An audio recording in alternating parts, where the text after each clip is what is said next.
E se a crise durar muito tempo, o que eu faço com as minhas finanças e aonde eu invisto? Talvez essa seja a sua dúvida, talvez essa seja a dúvida de muitas pessoas.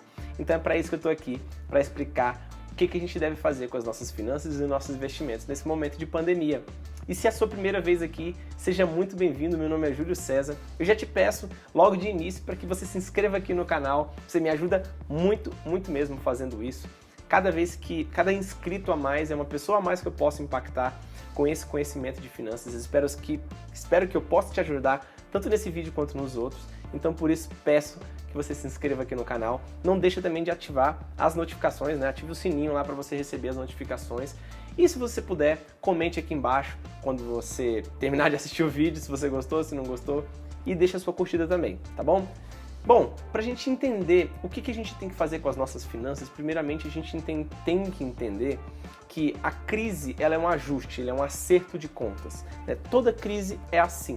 Então, pessoas que estavam com as finanças muito desorganizadas tendem justamente a ter um problema financeiro maior do que as pessoas que estavam com as finanças mais organizadas. E para isso, talvez tenha chegado o momento de você fazer o ajuste nas suas finanças. E como é que a gente faz um ajuste rápido e certeiro nas finanças? 3 pontos.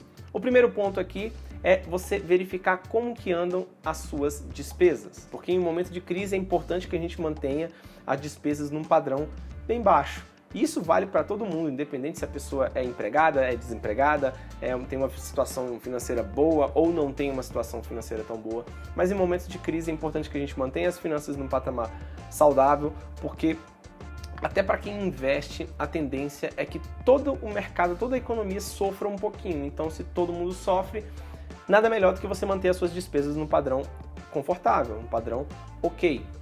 Vejamos, por exemplo, você tem um gasto com carro. Agora a gente está numa pandemia do coronavírus em que não é possível que a gente saia tanto de casa quanto a gente saía em outros momentos, né, antes da pandemia. Então será que você precisa mesmo do carro que você utilizava com tanta frequência? Ou às vezes você precisa, não estou aqui para julgar se você precisa ou não, mas identificar quais são os gastos que você pode eliminar, quais são os gastos supérfluos, né? Já que, por exemplo, você está só em casa, ou você está grande parte do tempo em casa, será que você precisa comprar roupas novas?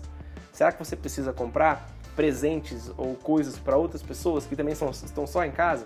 Então é avaliar como que anda o seu nível de gasto, como que anda as suas despesas, botar as despesas num padrão confortável. Como eu sempre digo, despesa é como unha, a gente tem que cortar sempre, porque depois que passa um tempo, ela já cresceu um pouco a mais do que a gente esperava e a gente tem que ir lá cortar um pouquinho. Então é basicamente isso, esse primeiro ponto de verificar como andam as despesas.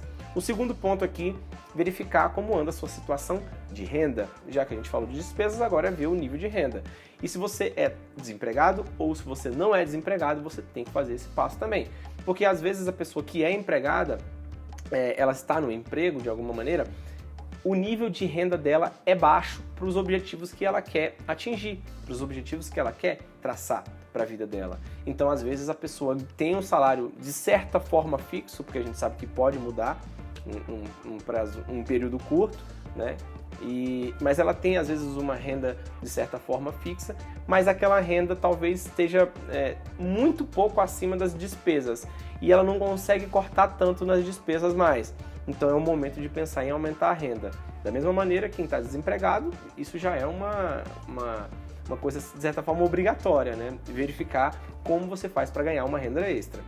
Tanto para esses dois casos, tanto para quem está empregado quanto para quem está desempregado, eu gravei um vídeo, vou deixar aqui no card, falando sobre 15 formas de você conseguir renda extra em 2020, formas bem práticas de você conseguir renda extra. Ficou muito legal o vídeo, recomendo bastante, vai estar aqui no card. Recomendo que você vá lá e assista para que você consiga aumentar a sua renda. E isso vai te ajudar também lá nos investimentos, porque às vezes você já está com um nível de despesa muito bom, um nível de renda muito bom, e basta que você consiga um pouco de renda a mais que você vai conseguir investir e atingir seus objetivos financeiros de forma muito mais rápida. O terceiro ponto aqui seria a reserva de emergência, que sempre falo muito aqui no canal, inclusive já gravei um vídeo falando sobre reserva de emergência, como é que tem que ser, né? Vou deixar aqui também no card, mas a reserva de emergência basicamente é aquela reserva, aquele colchão que vai te proteger em caso de emergência. Não tem a pessoa que pula de um prédio lá e aí cai naquele colchão de ar que protege a pessoa no caso de de algo muito grave, né? A pessoa está caindo de um prédio, né? Então esse seria o colchão. Aquele ali seria a reserva de emergência. É aquele colchão que te protege em um momento de dificuldade. E para quem tem um salário de certa forma constante, uma renda mais, como eu posso dizer, garantida, né? Aquele servidor público que sabe que não vai ser demitido num prazo tão, né, talvez com tanta facilidade. A gente sabe que os servidores públicos têm a estabilidade. Então, se essa renda é mais estável, você pode ter uma reserva de emergência menor, talvez de 3 meses. Então, se a pessoa ganha 3 mil, a reserva até 9 mil reais. 9 mil reais é uma boa reserva para um servidor público, mas às vezes a pessoa é um autônomo, ou trabalha em uma empresa privada, ou então é um freelancer. Aí a reserva tem que ser um pouquinho maior, justamente por conta da incerteza que tem aquela renda futura.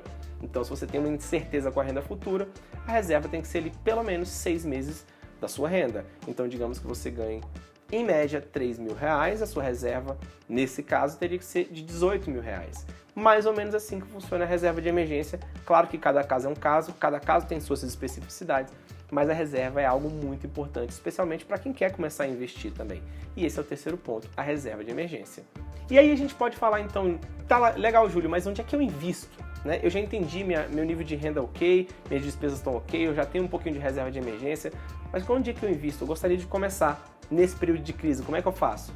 Bom, aí a gente chega naquele ponto muito importante de falar de taxa Selic, porque a taxa Selic é a taxa básica de juros da nossa economia e ela impacta diretamente no resultado, no rendimento dos investimentos. Hoje a nossa taxa Selic é de 2% ao ano, taxa essa que é a mais baixa da nossa história, e ela tende a se manter baixa por um longo período, simplesmente porque é uma tendência mundial. Se você for pegar a maioria dos países desenvolvidos e até mesmo alguns outros países não desenvolvidos, eles têm uma taxa de juros, né, básica da economia ou muito baixa ou até mesmo negativa. Então essa é uma tendência mundial, imagina-se que isso vai acontecer também no Brasil nos próximos anos, próximas décadas. Então a gente tem que se acostumar com taxas de juros baixas, com renda fixa não sendo tão atrativa quanto ela já foi. Por exemplo, taxas de 14%, né, há 3, 4 anos já não devem existir mais. Então, se a gente quiser obter um pouco mais de rentabilidade, a gente tem que colocar o pezinho na renda variável. Mas, Júlio, como eu faço para entrar na renda variável? Não é um pouco perigoso, não é um pouco arriscado investir em renda variável? Eu sempre digo que não é arriscado investir em renda variável se você souber o que você está fazendo e se você estiver bem diversificado e tiver conhecimento daqueles ativos. E não é nada muito difícil de obter esse conhecimento, mas existem algumas maneiras de você entrar de maneira mais simples na renda variável. A primeira delas é por meio dos ETFs, que são os fundos de índice. Eu já fiz um vídeo sobre isso, né? Um vídeo sobre fundos de índice, sobre ETFs. Vou deixar ele no card aqui em cima. Tá bem explicadinho, ficou muito bom o vídeo, eu recomendo que você vá lá assistir. Mas os ETFs são fundos de índices que replicam um determinado índice de mercado e você não precisa fazer a escolha efetiva dos ativos que estão ali compostos naquele índice. E também é uma forma muito barata de se entrar na renda variável.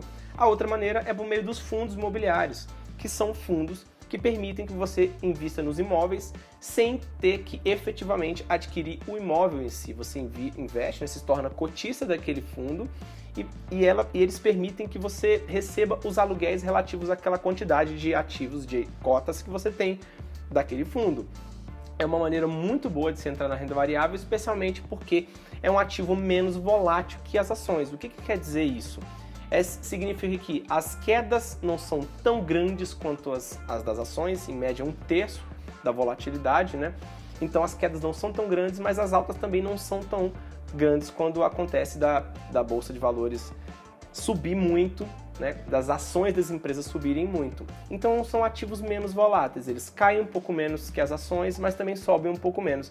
Isso é bom para muitos investidores que querem entrar na renda variável, colocar o pezinho ali e começar a sentir como é que funciona o mercado. Então são dois tipos de ativo que eu recomendo muito para esse momento de pandemia, para você começar a sentir como é que funciona e investir nesse tipo de ativos. Bom, então é isso, espero que você tenha gostado desse vídeo, desse conteúdo. Não deixe de compartilhar se você acredita que tem muito valor aqui, que outras pessoas possam se aproveitar disso.